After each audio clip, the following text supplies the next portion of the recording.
우리 동양 사상, 서양 사상 이런 철학 얘기하다가 보면 우리 동양에서 왜 음이라는 것과 양이라는 것이 있는데 그것을 하나에서 기원한다라고 이야기한다라는 것을 배웠어요. 과연 양이 다른 건데 어떻게 하나라고 말하지? 굉장히 의문을 늘 갖고 있던 터에 문득 이제 작업실에서 작업하다가 실험해보고 싶었어요. 한 사람을 만드는데 어느 부분은 양으로 나오고 어느 부분은 음으로 되는 거를 만들어도 한 사람으로 나올 수 있을까?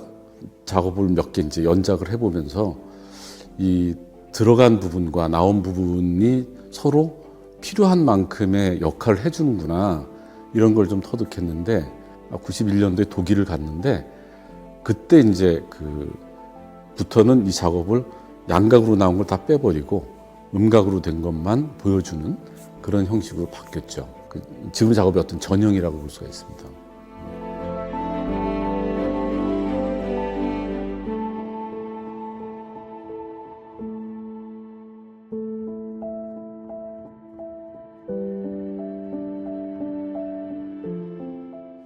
제가 주로 거의 90% 이상의 작업들이 제가 직접 돌아다니면서 이제 포착한 어떤 장면을 베이스로 작업을 해요.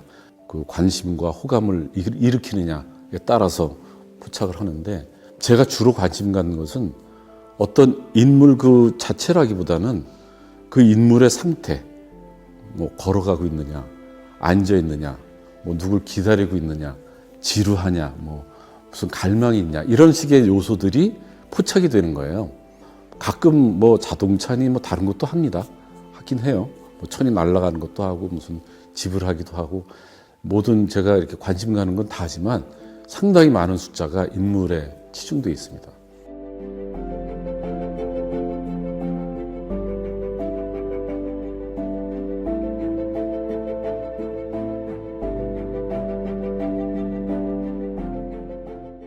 그전에는 공간을 이 자리는 어디다라고 제가 좀 더 구체성을 가지고 표현했었어요.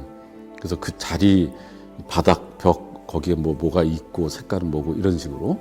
근데 지금 요번 전시에 제가 좀 비중 갖는 것은 가장 본질적인 엘리멘트만 보여주는 거예요. 가끔 이제 좀 답답하고 할 때는 바닷가에 가서 동해 쪽에 가서 이렇게 바다를 볼 때가 많은데 뭐 조개 껍질, 뭐 파도에 잠깐 일어나는 하얀 색깔, 또 빛 반사되는 거, 또 하늘에는 구름이 지나가는 거 이런 걸 본단 말이에요. 근데 그건 다 변하는 것들이에요. 그 본질적인 건 땅, 물, 하늘 이런 기본 요소잖아요. 그러니까 그 기본 요소를 잡아놓고 싶었어요.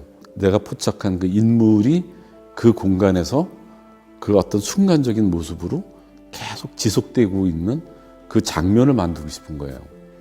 그래서 이번 작업에서 좀 저는 이제 주로 배경을 통해서 공간을 표현하니까 그 인물만이 아니라 배경이 갖고 있는 역할이 꽤 있어요. 어떤 벽인 것처럼 보이기도 하고 창문인가 싶기도 하고 바닥인가 싶기도 하고 바라보는 사람이 상상하는 대로 움직여주는 거죠. 그 공간이.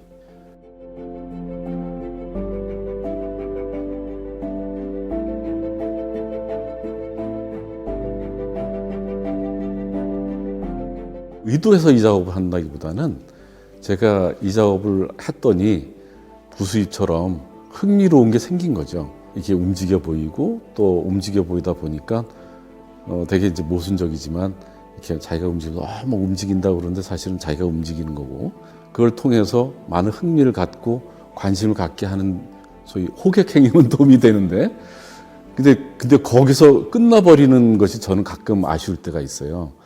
우리가 이제 커피에다가 설탕을 넣어서 이렇게 맛을 만들어 마시잖아요. 그럼 여기서 설탕을 빼면 그냥 커피니까 아무 문제도 없어요. 커피는 여전히 커피예요.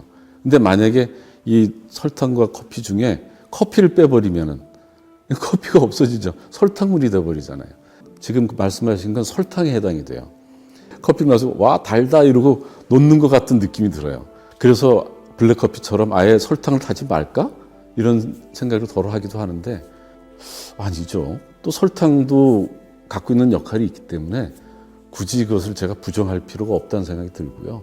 이제 제 작품을 첫 번째 볼 때는 그 설탕 맛에 즐거워하지만 두 번째, 세 번째 볼 때는 왜 이렇게 파여 들어가게 했는지, 왜 인간들이 이렇게 만들고 있는지에 점차적으로 접근이 되리라.